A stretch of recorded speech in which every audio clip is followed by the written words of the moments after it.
Welcome to பெரியம்மா சமையல். வாங்க, இன்னைக்கு நம்ம இந்த மீன் மக்கரை வச்சு ஒரு கிரேவி மாதிரி நல்லா டேஸ்ட்டாக பண்ண போகிறோம். இது ரொம்ப ரொம்ப டேஸ்டியானது. வேறு குழந்தைகளுக்கெல்லாம், பொம்பளை பிள்ளைகளுக்கெல்லாம் இது ரொம்ப ஹார்மோன் சுரக்குக்கு இது ரொம்ப நல்லாயிருக்கும்.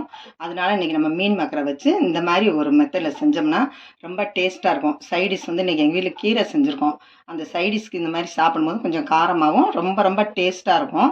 அதனால இன்றைக்கி நம்ம வந்து இந்த மீன் மக்கரை வந்து ஒரு கப்பை எடுத்து சுடுதண்ணி அடுப்பில் காய வச்சு அதில் கொஞ்சம் சால்ட்டு போட்டு ஊற வச்சு நல்லா தண்ணியில் சுடுதண்ணியில் ஒரு கொதிக்க வச்சு வடிகட்டி எடுத்து வச்சுருக்கோம். அப்படி போட்டால் தான் கொஞ்சம் நல்லாயிருக்கும். அது ரொம்ப ஊறக்கூடாது. இந்த மாதிரி ஊற வச்சு நல்லா புழிஞ்சு எடுத்துடணும். இப்போ வந்து கழுவி எடுத்து வச்சிட்டோம். ஒரு கப்பு மீன் மக்கரை எடுத்து வச்சுருக்கோம். 2 தக்காளி, பெரிய வெங்காயம் 2, ஒரு துண்டு இஞ்சி, பூண்டு ஒரு 10 பல்லுக்கு எடுத்து வச்சுருக்கோம். இது எல்லாத்தையும் நம்ம அரைச்சிக்கிறோம். அரைச்சிக்கிட்டு தனி மிளகாத்தூள் 1 ஸ்பூனு, மல்லித்தூள் 1 ஸ்பூனு, இது வந்து நம்ம சிக்கன் பவுட்ரு அது 1 ஸ்பூன் எடுத்து வச்சுருக்கோம். கரம் மசாலா ஒரு 1/2 ஸ்பூனு, இது வந்து சோம்பு பொடி வந்து ஒரு 1/2 ஸ்பூனுக்கு எடுத்து வச்சுருக்கோம். மஞ்சத்தூள் 1 டீஸ்பூன் போட்டுக்கலாம். எண்ணெய் தேவையான அளவு எடுத்து வச்சுருக்கோம். இப்போ வந்து எல்லாத்தையும் நம்ம அரைச்சிட்டு இதை எப்படி செய்யணும்னு பார்க்கலாம்.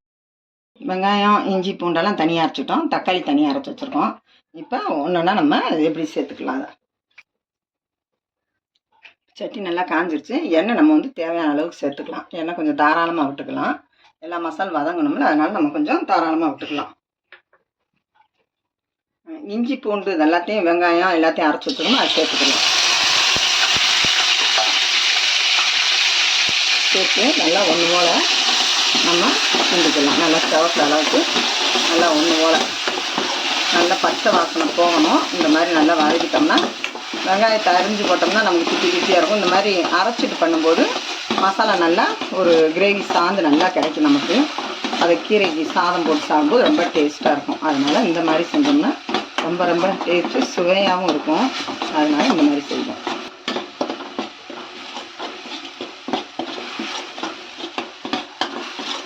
பொதுவாகவே சப்பாத்திகளுக்கெல்லாம் நம்ம இந்த மாதிரி பண்ணி சப்பாத்தி சாப்பிடும்போது நல்லாயிருக்கும்.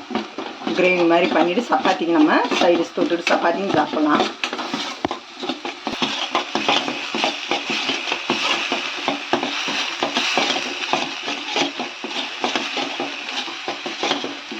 இப்போ கலர் மாறி வருது. வெங்காயமெல்லாம் நல்லா வதங்கிருச்சு. இந்த மாதிரி வரையில நம்ம தக்காளியும் சேர்த்துக்கலாம். தக்காளி நல்லா இது மாதிரி வதங்கட்டும். லாஸ்ட்டில் அலசி எடுத்துக்கலாம்.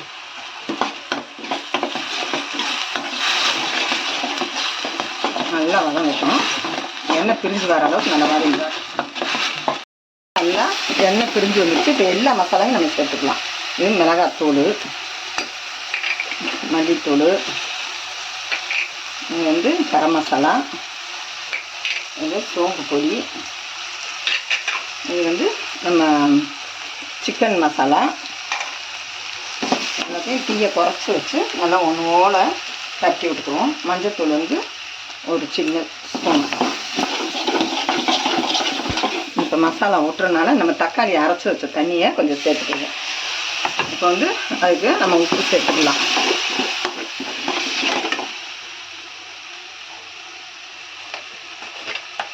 அதுக்கு தேவையான அளவுக்கு சால்ட் சேர்த்துக்குருவோம். அதை போட்டுட்டு அப்புறமா அதுக்கு என்ன வேணுமோ சேர்த்துக்கலாம். பிரிஞ்சு மேலே வந்துருச்சு பார்த்தீங்கன்னா. இப்போ வந்து இந்த நேரத்தில் நம்ம இதை சேர்த்துக்குருவோம்.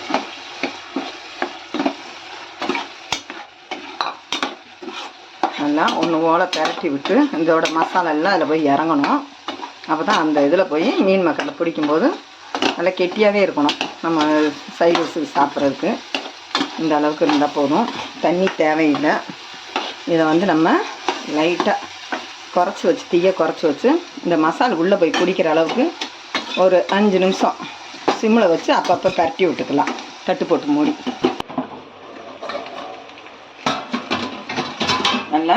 நல்லா பார்த்தீங்களா, பார்க்கவே அழகாக கலர் சூப்பராக இருக்குது. இந்த மாதிரி நல்லா பரட்டி விட்டுக்கலாம். ஏன்னா ஒட்டிடக்கூடாது. நம்ம ஒட்டாமல் அந்த மசாலா உள்ளே இறங்கணும்.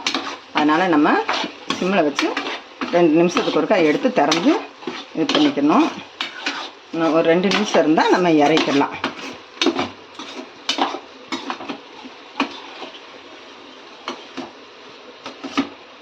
கட் பண்ணி நம்ம தூவி அப்படியே இறக்கலாம்.